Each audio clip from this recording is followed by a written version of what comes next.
Hi folks, it's Ben, and today we're going to be replacing a door handle on a 1998 Chevy Silverado full-size pickup truck. Now here's the problem: you pull on the handle and you can see it's got a crack right there. Crack right there was a really cold day and it just kind of broke. We've got a replacement part here, and to get to the access of this thing, we're going to actually have to take the inside of the door panel off. So we're going to go inside the truck now. Here is the indoor assembly of our truck, and we're going to be releasing these two screws since they're the primary means of connecting the door, or at least securing the door to the truck. Then you'll find that there'll be a bunch of clips, or little buttons if you will, easy to insert but really hard to take out buttons all the way around. There'll be a few in the middle, and then the door is latched along the top edge here where the window is. So what we'll do is we'll remove the screws, pop off all the plastic things around, and then we're going to have to pop the window up. At that point we'll be able to unclip things like our power accessories here and along with the trim here, and if you notice there'll still be provisions where this will come out, but this actual part will probably stay in, and we'll have our door off and access to our latch, which is going to reside somewhere in here. So never having worked on one of these trucks before, I don't know specifically where all the clips are, but we have got a trim portion here. It's got a weird little rivet type thing, and then I just pop this off here and there's no screw, so it's just an attachment point for this panel. What I'm going to do now is start over here actually, towards the bottom, start prying, and I've got a 4-in-1 kit from Harbor Freight which has some windshield tools on it like that. But if you had roll-up windows, you're going to need this tool to pop the spring off from behind. This is good for these plastic tools, plastic connectors we're going to slide in and pop out, because the idea is to get the fastener to pop out and not actually damage our panel. So I'm going to start going around and start popping these off. You pretty much have to go by feel. Starting here, there's 1, 2, as we go down the door you see there's another one in there. And if I can set the camera down just right, which is doubtful. I can come in here, look through the part I pulled back to find the next one. That one separated poorly. You will break some, that's inevitable, but they do sell replacements. So just keep working your way around the door until you get them all. This trim piece here around the door is snapped on with these plastic snaps. So note their location. They're on the top, on the bottom, on the side, and then there's a little one that releases over here. So I have broken one of them right there trying to kind of use a screwdriver and just get underneath there and pry it off and work it gently. Do it on a warm day, don't do it when it's 20 below. It's above freezing here today, so that's not ideal, but it's better than nothing. The door should be relatively free now, and let me show you how to pop it out. Before you pull the door panel away though, we've got to release the light, and we have to unplug a lot of the electrical harnesses. So it snaps up, give it a little bang on the bottom,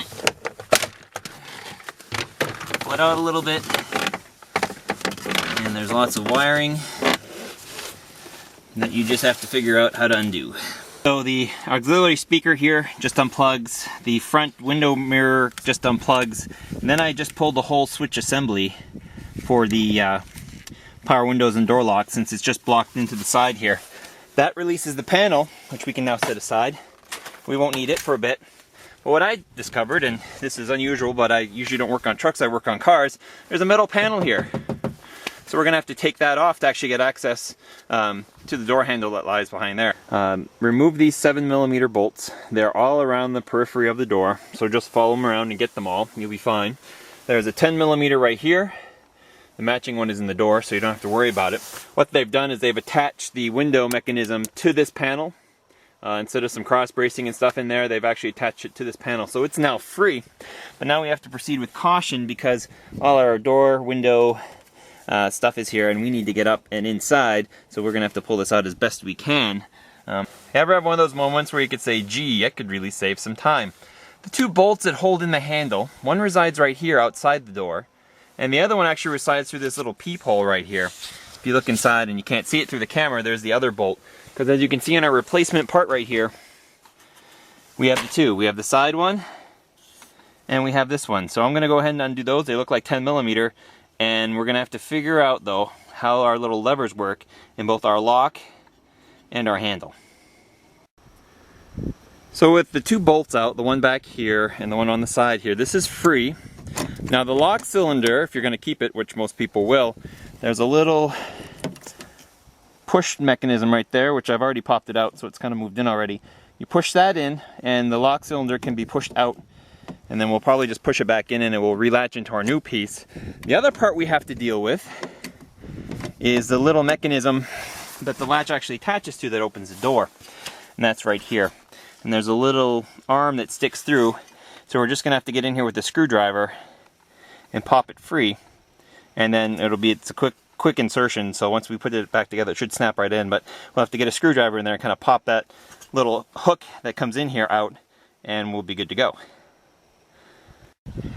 So after struggling with this, and you may want to put tape around the edge if you're worried about scratching your paint, finally got the little hook undone from the second hole, the one that's right here, and there's a little spring clip like I showed you. So now we just have to put everything back together again. Putting this thing back together is easy, mainly because you can actually pull the whole handle out with it still attached or not attached to the arm, which I didn't know. So it actually hangs out, and the lock cylinder just clicks back into its new home there.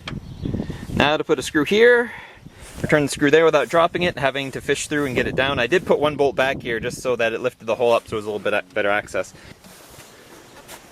I wasn't so wrong after all. I did end up having to pull back this panel to hand start because the angle through this hole to the bolt on the door latch is just off enough to not quite line up. So I actually had to pull the panel back, hand start this bolt by hand, and you do this one in and you slowly work them tighter so it's appropriately in the hole.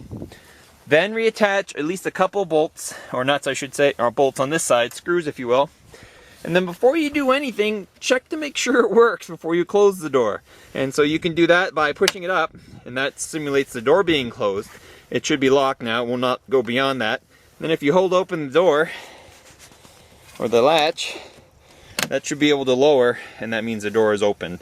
Once you do that, then you can close the door, open it to make sure it still works. Now for future reference, we'll come back here to our panel right here, and you will note that there is one, two, this is towards the back of the door, so there's two connectors there, 4 along the bottom, 3 along the top, and of course we have the clips that are up here that are going to hold that panel on. That's all that holds the door, plus these 2 big screws, which you always take out first. That's been pretty generic for every GM car I've ever worked on. So I'm going to go ahead and reinstall all the screws on the black panel here, pop the door panel on, click everything back into place, and I'll say my goodbyes. Ta-da! Here's my door again. I have to replace my bulb here. I put it all back together and the light doesn't light anymore. But otherwise, you hitch the panel onto the top rail again, you line up all your little plastic rivets, if you will, and then you just punch them in with your hand. Return the 2 screws to the door handle there. If I get this little handle out of the way, close the door, open the door, and our new door handle is ready to go. Thanks for watching. See you next time.